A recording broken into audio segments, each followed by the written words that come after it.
I, 26F, have been living alone in my apartment since my dad passed away 5 years ago from pancreatic cancer. My relationship with my mom Tamara, 48F, has always been complicated. While dad was the warm, caring parent who came to all my school events and helped with homework, mom was more focused on building her career as a corporate lawyer. She would often miss important events in my life because of work commitments, and our conversations usually revolved around my grades and future career prospects rather than any emotional bonding. When dad was diagnosed with cancer, I expected mom to finally step up and be there for him, but she buried herself even deeper in her work. She claimed we needed the money for his treatment, but dad's insurance covered most of it. I was in my final year of college then, and I had to drop several classes to come home and take care of him because mom was too busy at work. She would come home late, barely spend time with dad, and leave early the next morning. After dad passed away, mom went through a complete transformation. She suddenly started taking vacations, joined various social clubs, and began going on dates. Initially, I was happy for her because dad had always said he wouldn't want her to be alone if something happened to him. She started dressing differently, got a new haircut, and seemed more relaxed than I had ever seen her. Last year, she mentioned she was dating someone named Philip, 52M, a successful businessman who owned several car dealerships across the state. I was busy with my own job as a software developer and didn't pay much attention to her dating life. She never insisted on introducing us, and I never asked about meeting him. In hindsight, I should have been more curious about why she was so hesitant to introduce us. 3 months ago, mom called me, sounding more excited than I had heard her in years. She announced that Philip had proposed during their vacation in Hawaii, and they were planning a December wedding. She talked about how wonderful Philip was, how well he treated her, and how his family was excited to welcome her. I was genuinely happy for her because despite our differences, she deserved to find love again. Everything was fine until last week when mom finally showed me some pictures from their Hawaii trip. She was scrolling through her phone, showing me the proposal pictures, when I saw him, Philip, standing on the beach with his arm around mom. I felt like someone had punched me in the gut. Philip wasn't just any businessman, he was Mike's, 28M, father. Mike and I had dated for 4 years throughout college. We met in freshman year, and everything was perfect. He was charming, ambitious, and our families seemed to approve of the relationship. We had even started discussing marriage in our final year. Mike would often talk about his dad, how close they were, and how Philip had built his business from scratch. I never met Philip back then because he lived in a different city, but I had seen plenty of pictures.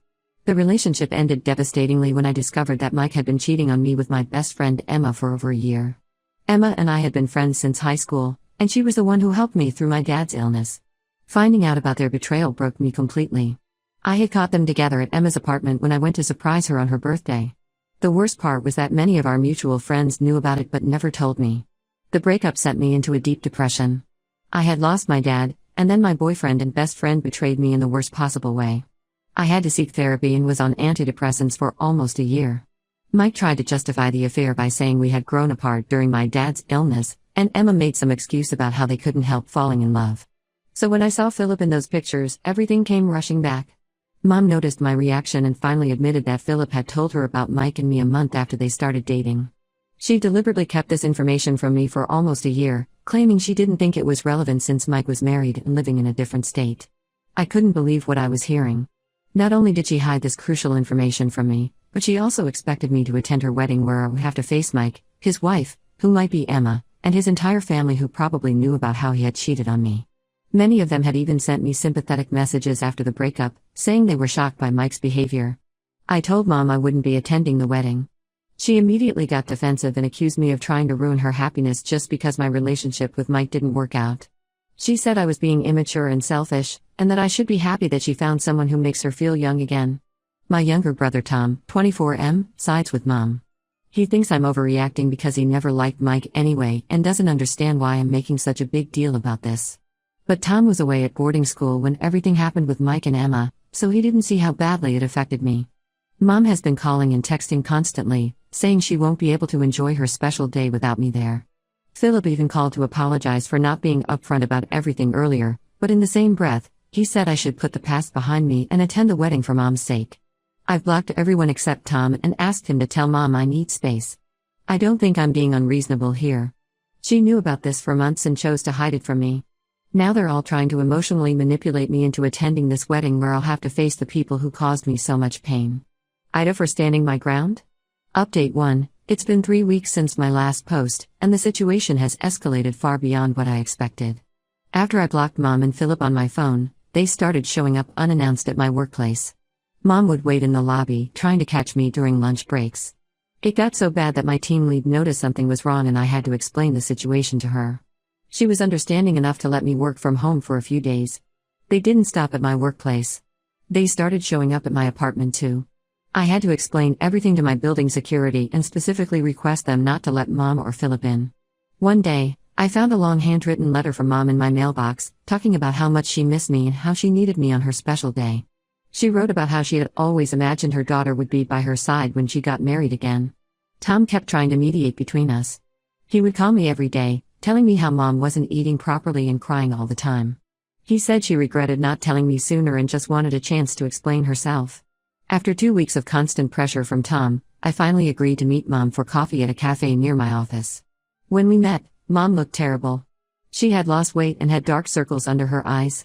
For a moment, I felt guilty, but then I remembered how she had hidden everything from me for months. She started by apologizing for not telling me about Philip's connection to Mike earlier. She said she was afraid I would react exactly like this and she would lose her chance at happiness.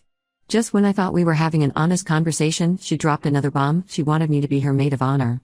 According to her, it was tradition for the daughter to be the maid of honor at her mother's wedding, and she couldn't imagine anyone else in that role. When I immediately refused, she got angry again and called me childish, saying I was punishing her for something that happened years ago between me and Mike. That's when she revealed something that made my blood boil. Apparently, Mike had reached out to her after finding out about my reaction to the wedding news. He had offered to skip the wedding so that I would feel comfortable attending. Initially, I was surprised by this seemingly considerate gesture, until Mom explained the real reason behind it. Emma, my former best friend who Mike had cheated on me with, was now his wife. Not only that, but she was 7 months pregnant with their first child. Mike didn't want to attend the wedding with his very pregnant wife because he knew it would upset me more. The fact that he was still with Emma, and they were starting a family together, brought back all the pain and betrayal I had worked so hard to overcome. I couldn't help but laugh at the absurdity of the situation. My mom was marrying the father of the man who had cheated on me with my best friend, and now they were all trying to manage my feelings like I was some kind of inconvenience to their perfect family union. I left the cafe without saying another word, but the drama wasn't over. Later that night, I received a message on Instagram from a new account. Emma had created a new profile just to reach out to me since I had blocked her everywhere else years ago. She had written a long, detailed message about how sorry she was for everything that happened in college. According to Emma's message, she and Mike were truly in love and hadn't meant to hurt me. She wrote about how guilty they both felt about the way things ended, and how they had wanted to reach out many times but thought it would be better to give me space. She said they had both grown up a lot since college and hoped I could find it in my heart to forgive them. She ended the message by saying she hoped I would attend the wedding for my mom's sake, and that she would make sure to keep her distance if I did. Reading that message made something snap inside me. The audacity of these people to act like I was the one being difficult. They had all lied to me, Mom about Philip, Philip about knowing who I was, and now Mike and Emma trying to play the mature, considerate couple. I was tired of being made to feel like I was overreacting. So I did something I probably shouldn't have. I made a detailed post on Facebook, tagging Mom, Philip, Mike, and Emma. I exposed everything, how Mom and Philip had hidden their relationship from me, how Mom had kept his identity secret for months, and how they were all now trying to manipulate me into attending this wedding. I included screenshots of Emma's message and detailed the history of her affair with Mike. The post went viral among our friends and family within hours. Mom's phone started blowing up with calls from her friends and colleagues who were shocked that she would hide something like this from her daughter. Some of her closest friends, who knew what I had gone through after Mike's betrayal, were particularly judgmental about her decision to marry his father without telling me. Philip's family started giving him grief about not being honest from the beginning. His sister, who had been especially kind to me during my relationship with Mike, commented on my post saying she was disappointed in her brother's behavior. Tom called me later that night, saying I had gone too far with the Facebook post. He said I should have handled this privately instead of airing our family drama on social media. But I disagree. They all try to manipulate me in private, so why shouldn't I expose their behavior publicly? Maybe now they'll understand why I can't just get over it and attend this wedding. Update 2: 2 months have passed since the Facebook drama exploded, and the wedding is now just 2 weeks away. What I'm about to share has completely changed everything I thought I knew about my family. After my post went viral, I received a private message from my dad's sister, Aunt Linda, 50F. We hadn't spoken much since Dad's funeral because she moved to Australia for work, but she had seen my Facebook post through mutual friends. She said she had been carrying a burden for years, and after seeing my post, she felt I deserved to know the truth. According to Linda, Mom and Philip didn't just meet last year like they claimed. She had seen them together at the Grand Plaza Hotel 6 years ago, when Dad was still alive but very sick with cancer. She was there for a business conference and spotted them having an intimate dinner at the hotel restaurant. At first, she wasn't sure it was Mom because she was dressed very differently from her usual corporate style, but she clearly saw them holding hands and acting like a couple. Linda said she had taken a few discreet photos that night because something felt off, but she never showed them to anyone because she wasn't completely sure about what she had seen. She didn't want to upset Dad with suspicions when he was already fighting cancer. After seeing my Facebook post about Mom and Philip, she finally sent me those photos. The pictures were grainy but clear enough. There was Mom, wearing a red dress I had never seen before, sitting close to Philip in a dimly lit restaurant. There were several photos taken over what looked like a few hours, including one of them leaving the restaurant together. The timestamp on the photos showed they were taken 2 months before Dad passed away. I hired a private investigator because I needed to know the full truth. It took him 3 weeks, but what he uncovered was devastating. Bank statements showed regular payments from a joint account in Mom's name to the Grand Plaza Hotel going back 7 years. There were also records of weekend trips to nearby cities during times when Mom had claimed to be at legal conferences. The investigator even found old social media posts from Philip's business trips that coincided with Mom's supposed conferences. They had been carrying on an affair for years, even before Dad got sick. All those times Mom said she was working late or attending legal seminars while I was taking care of Dad, she was with Philip. When I confronted Mom with this evidence, she broke down completely. She admitted that she and Philip had been seeing each other for 7 years. They had met at a law conference where his company was a sponsor. According to her, she had ended things with Philip when Dad was diagnosed with cancer, but they reconnected about a year after his death. She begged me not to tell anyone else, especially Philip's family. She said it would ruin everything they had built together. She tried to justify it by saying she and Dad had grown apart years ago, that they were staying together just for Tom and me. She claimed she had found true love with Philip and deserved a chance to be happy. I was disgusted. While Dad was fighting for his life, thinking Mom was working hard to pay for his treatment, she was having romantic dinners with Philip. All those nights I spent alone with Dad in the hospital, all those times he asked for her, she was with her lover. But the worst revelation came when I started going through Dad's old emails. Tom helped me hack into his account because we remembered him mentioning something about keeping important documents there. We found several draft emails to his lawyer from around the time he was sick. In these emails, Dad wrote about suspecting Mom was having an affair. He had noticed changes in her behavior and found some suspicious receipts. He was planning to change his will because of this, but he died before he could make the changes. Reading those emails broke my heart all over again. Dad knew, or at least suspected, what Mom was doing. He died carrying that pain, probably trying to protect Tom and me from the truth. Every time I think about how she let him die while carrying on with Philip, I feel physically sick. Tom was just as shocked as I was. He had always defended Mom, thinking she was just devoted to her career, but now he finally saw her for who she really was. We spent hours going through Dad's emails, trying to piece together what he knew and when he knew it. There were also some emails to his brother about possibly divorcing Mom, but he never sent them.